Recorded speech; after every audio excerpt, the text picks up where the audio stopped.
Hi, I'm Miranda, the early intervention mama and owner of My Early Parenting LLC. I believe I'm the only one who is not a speech language pathologist. Nonetheless, I am so thankful and humbled to have been welcomed to participate in this week's big EI event. Early intervention is something that's near and dear to my heart, something I've done for 13 years, and recently took a parental leave from my job with my school district. That way I can focus on my family. In the meantime, I'm here on Instagram supporting early intervention coaches and families with things related to development, early intervention, and anything that can just be supportive of nurturing those relationships. One of the key supports that I had access to in my years in early intervention was reflective supervision by an infant mental health professional. Infant mental health has guided so much of my work in relationship building with families, and I'm pleased to present on this topic to you today because relationships are so essential to early intervention.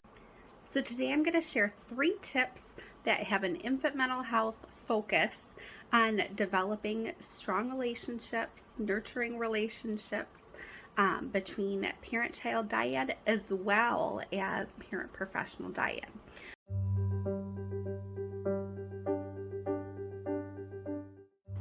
The first topic that we're going to talk on is the concept of parallel process. In infant mental health, parallel process is the concept that what a child is experiencing with a parent is likely reflected in the parent's experience with that child, which is also reflective of what the practitioner might be experiencing with that parent. For example, you may have a young child who is having significant difficulty communicating with their parent, their wants and needs. They are getting frustrated, the parent's not understanding them, and we start to see that frustration come out in their behaviors. When we're working with that parent, we might start to notice that the parent too is getting frustrated and agitated. We hear things such as, gosh, I just wish he could tell me what he wanted. It would be so easier. I try and do the same things over and over again, and he just isn't picking up on it. None of this is working for us. And then how that might feel as a practitioner is, gosh, I've given this family these strategies again and again, and I'm just not feeling like it's working. I don't know what else to give to this family. I'm feeling so frustrated because none of this is working. And so as you can see, the same kinds of feelings related to what is going on in all of these different relationships is very similar. There's this level of frustration that is kind of being woven between all of these interactions.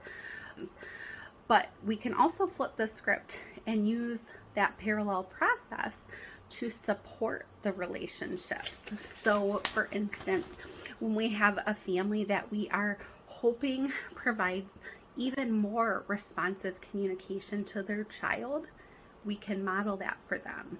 The parent reaches out to us, we respond back.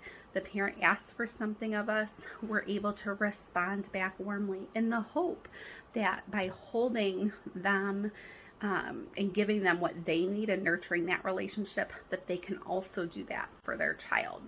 A few other examples might be, let's say we're looking for a parent to talk calmly and gently with their child, slow down that rate of speech so that they can hear them.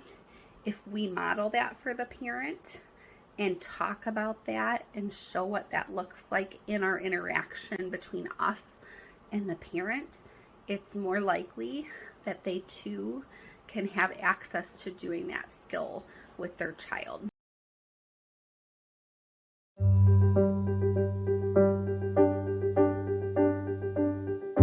So again, the relationship that you have with your own supervisor impacts the relationship that you have with your client, impacts the relationship that your client has with their child, and so on. And those things really lead to the next topic or the next piece of information that I wanted to share with you, which is reflective questioning. Reflective questioning for me really allows practitioners to be problem solvers together with families instead of being advice givers. So anyone that has an opportunity to serve families in early intervention comes with a wealth of knowledge and skills, from yours in service to families, as well as your degree and your studies. But coming to a family and kind of delivering all that information without gathering that family's expertise on their own child through the use of reflective questioning is not going to lead to nurturing a relationship that allows the family to thrive, or inadvertently allows them to nurture the relationship with their child. It supports adult learning for us to ask that parents be reflective during our coaching sessions with them, and we can do that by asking the right questions. And then when we're thinking about those key principles of providing early intervention, we know that they learn best in everyday experiences. They learn best in everyday interactions with their families, and it is essential for us to understand what those look like, why things aren't working from a family's perspective. So questioning,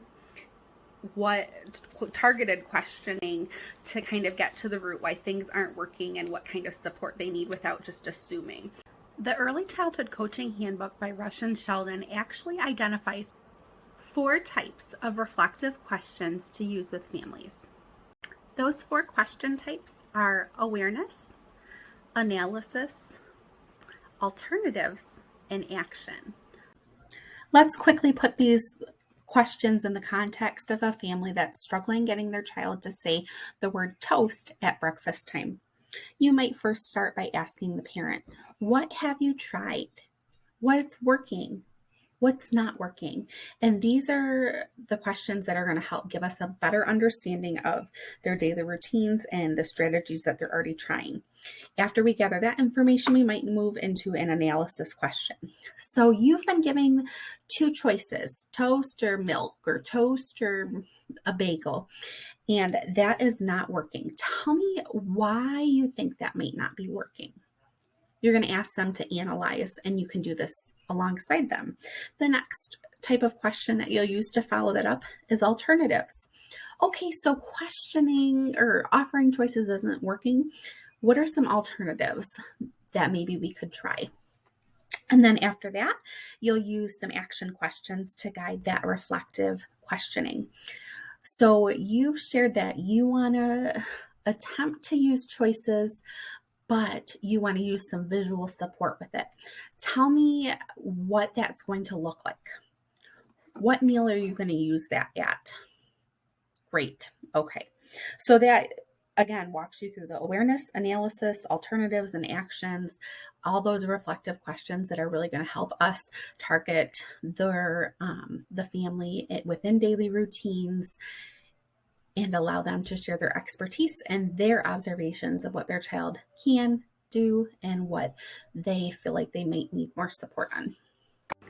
And the final tip that I have that we're going to borrow from infant mental health is really prioritizing the parent-child relationship above the relationship that you are developing with the child. Many of us in early intervention went into this field, or whether it's speech therapy, occupational therapy, or more of a general role, we went into this field because we loved children and we didn't anticipate all the work that we were going to be having to do with adults. And so we get into a home and we love to get down on the floor and play together with a child and build a relationship and see those giggles. But sometimes a parent might look at that and say, wow, they make it look so easy. They were able to get him to say toast 5 times during this visit, and I can't even get him to do 1.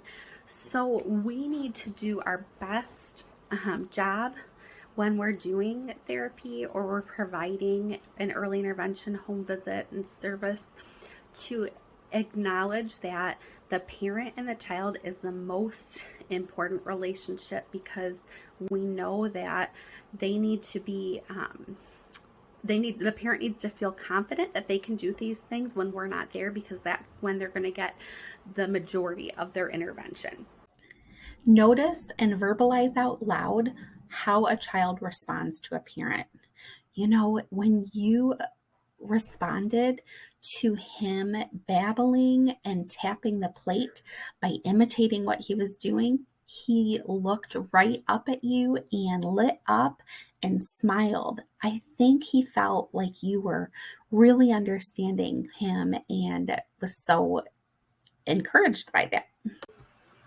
Provide live but quiet feedback, not to interrupt, but to help the family carry on during their interactions. Hey, Dad, push him a little bit faster and then stop and look at him. Or you might say something like, great, keep going, but this time wait a little bit longer before you hand him the block.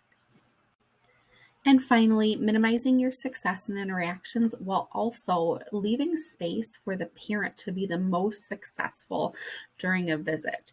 We want parents to feel confident and empowered that they have the skills and strategies to best support their child, because they're going to be the one that has the biggest scope and ability to provide these interventions with them, whether it's a parent or a caregiver. So really ensuring that they feel they can do the skills and not taking over where it seems as though we're there to perform or that we're overusing modeling.